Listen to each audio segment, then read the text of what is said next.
হত্যাকাণ্ডটি সোহরাওয়ার্দী উদ্যানের ভিতরে ঘটেছে। তা আমি সেক্ষেত্রে মনে করি যে যেইভাবে বিশ্ববিদ্যালয় প্রশাসনকে দায়ী করা হচ্ছে, বিশ্ববিদ্যালয় প্রশাসন অতটাও দায়ী না, তবে তাদেরও দায় রয়েছে। বিশ্ববিদ্যালয়ে বহিরাগত নিয়ন্ত্রিত করা বিশ্ববিদ্যালয় প্রশাসনের কাছে শিক্ষার্থীদের দীর্ঘদিনের দাবি ছিল। আমরা সেই মানে অনেক দিন ধরে শিক্ষার্থীরা আন্দোলনে চালিয়ে আসছে। আপনারা জানেন 2022 সালে একটা আপনার অ্যাক্সিডেন্টের ঘটনা ঘটেছিল, যেখানে একজন গাড়ির চাপা পড়ে মর্মান্তিকভাবে নিহত হয়েছিল। পরে সেই পরিপ্রেক্ষিতে শিক্ষার্থীরা আন্দোলন করে নিরাপদ ক্যাম্পাসের দাবি তুলেছিল, কিন্তু সেটি বাস্তবায়ন আমরা দেখিনি। এরপরে আমরা 2023 সালে আবার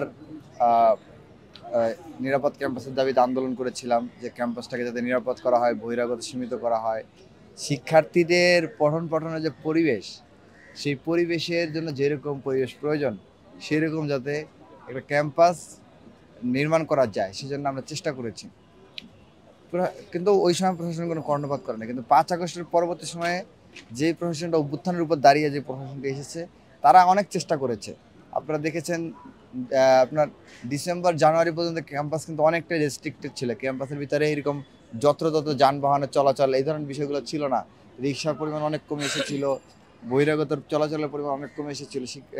বিশ্ববিদ্যালয় প্রশাসন সোহরাওয়ার্দী উদ্যানের এই পাশের গেটগুলোর তালা মারার ব্যবস্থা করেছিল, সোহরাওয়ার্দী উদ্যান পরিষ্কার করেছিল যাতে মাদক ব্যবসা এখানে না চলে। তারা তাদের জায়গা থেকে চেষ্টা চালিয়েছে। কিন্তু যাদের এই মাদক ব্যবসায় বাধাগ্রস্ত হয়, যাদের মাদক ব্যবসা যারা চালিয়ে নিতে পারছিল না, তারা এখানে তাদের অদৃশ্য ক্ষমতার বলে তারা আবার সোহরাওয়ার্দী উদ্যানের এই গেট ভেঙে ফেলে আবার খুলে তাদের অবাধ যাতায়াত শুরু করে।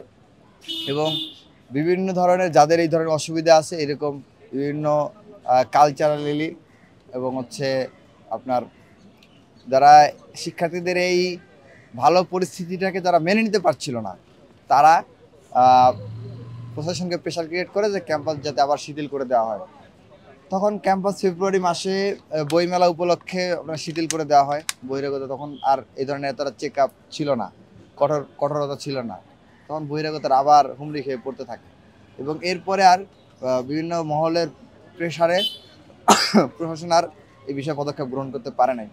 প্রশাসন বারবার চিঠি দিয়েছে গণপূর্ত অধিদপ্তরে যে তারা এই সোহরাওয়ার্দী উদ্যানের ক্যাম্পাসের সাথে 2টি গেট স্থায়ীভাবে বন্ধ করতে চায়, কিন্তু প্রশাসন সেটি সফল হয় না, তাদের দাবিগুলো মেনে নেওয়া হয় না। আমরা আহ্বান জানাবো যে দ্রুততম সময়ের মধ্যে সোহরাওয়ার্দী উদ্যানের এই পাশের গেটটা যাতে ক্লোজ করে দেওয়া হয়, কেননা সোহরাওয়ার্দী উদ্যান এখন মাদকের অভয়ারণ্য হয়ে গেছে। এখানে মাদক ব্যবসা চলে, আর পুলিশ প্রশাসন সেখান থেকে যদি মাসোহারা না নেয় তাহলে তো তারা এটা চালিয়ে যেতে পারার কথা ছিল না। নিশ্চয়ই প্রশাসনের এখানে দায়ভার রয়েছে। প্রশাসনের যোগ সাজেছেই এই মাদক ব্যবসা চলছে কিনা আমরা সেই প্রশ্ন রাখতে চাই।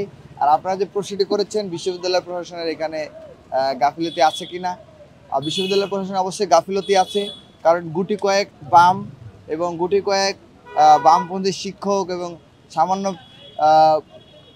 কিছু মহলের প্রেশারের কারণে অধিকাংশ শিক্ষার্থীদের মতামতকে উপেক্ষা করে তারা যেই সিদ্ধান্তটি গ্রহণ করেছে যে বহিরাগত চলাচল শিথিল করার, তো এইটা এই জন্য আমরা অবশ্যই বিশ্ববিদ্যালয় প্রশাসনকে প্রশ্ন করতে চাই যে তারা এই কাজটা করতে পারে না, এই ধরনের অ্যাটেম্প তারা নিতে পারে না। তাদেরকে অবশ্যই এই ব্যাপারে সতর্ক থাকতে হবে, তাদের দায়ভার এই জায়গাটায়। তবে যেহেতু follow us on Facebook, subscribe our YouTube channel, get the latest update on www.daily-sun.com.